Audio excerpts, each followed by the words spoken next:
Our story begins in the middle of the 40s, when a hopeful young soldier called Sam... we're not doing that?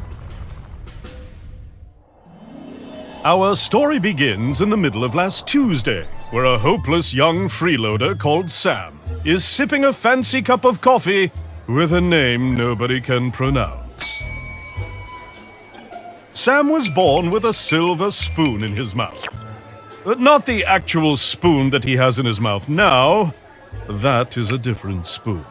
But a figurative spoon that represents all the wealth and attention that he has been receiving from his parents. And their butlers. And their butlers' parents. You're a douche, aren't you, Sam? Blink twice if yes. He can't hear me. This is Sam's girlfriend. Also not being heard by Sam. She's mad at Sam for his lack of responsibility produced by his large wealth. She also mentions the fact that Sam has forgotten her birthday for the 3rd year in a row. Sam's girlfriend is upset. As with most rich and famous brats, Sam does not pick up on that. Instead, he decides to lay this gem. Things just work out for me, baby. I can't just run around and do stuff. I'd end up with a limp spine or something. Sam's girlfriend does something she should have done a long time ago.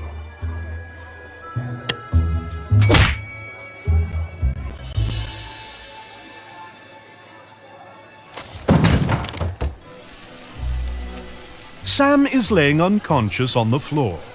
He gathers his strength and makes an effort to get up.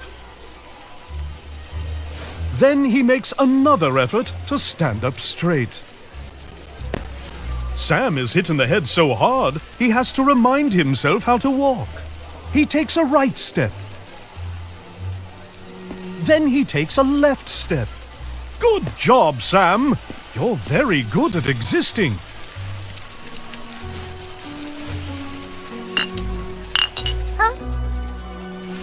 How dare you startle my child? An overprotective mother hurls a cup of coffee in Sam's face. He has to blink rapidly to regain his vision.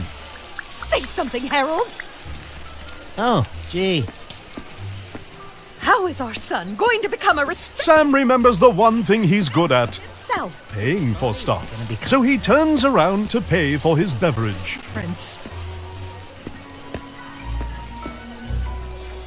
Sam pays the guy 500 euros, barely covering the coffee. Thanks for the tip, douchebag. Sam decides to hurl another 500 at the guy. Not such a douchebag after all. Sam is hurling stacks of 500s left and right.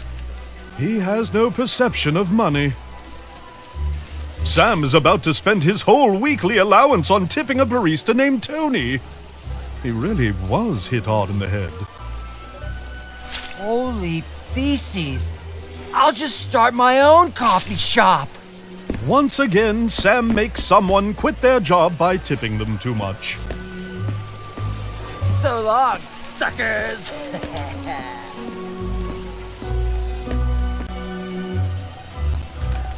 Sam spends a decade making his way out the door, which is pretty good for a guy with a major concussion. As Sam waggles outside, he sees his girlfriend on the other side of the road. Sam pulls himself together and rushes towards his soon-to-be ex-girlfriend. This is when a septic tank truck approaches Sam with an average speed of 90 kilometers per hour. The impact renders him 8 types of dead.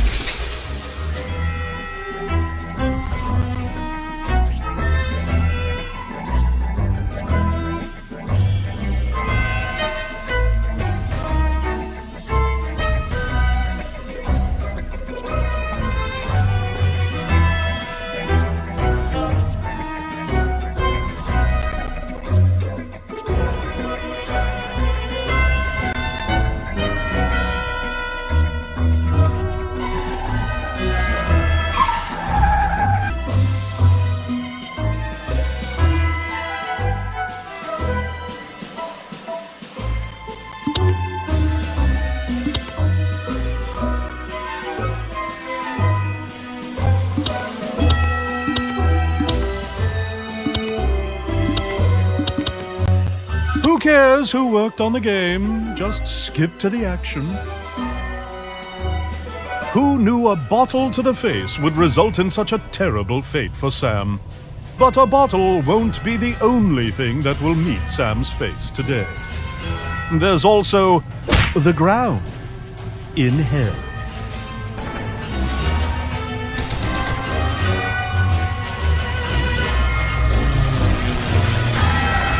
Sam does not like being dead a single bit. He also hates the eerie feeling of not having any cash on him. Then he finds 7 glowing notes in his pocket. That makes him feel reasonably better. He checks out that horrible sound he's hearing. Not the horrible sound of the screaming. The source of the sound is none other than obliteration and oblivion, extermination and extinction, the end, decease and demise, the Grim Reaper, death. Yeah! In his coarse, horrifying voice, he lays this on Sam. Yo, yo, yo! You must be Sam from the info I was provided. Then he takes a second look at Sam, and his eye sockets widen. Holy feces, dude! Your soul be like a diamond. Let me cut you a deal that we can seal. For reals? Aight, man, it decided. The notes in Sam's pocket are something called a shred of life. Every soul has at least one, and it is the biggest unit in Hell's currency, followed by quality of life, school of life, sound of life, meaning of life, and thug life. If you give me your shreds, I'll resurrect your face and get you out of hell on one condition. You'll have to survive 24 hours with a handicap I choose under my supervision, bro. Sam decides to check out the rest of Hell before doing any deals with supernatural beings.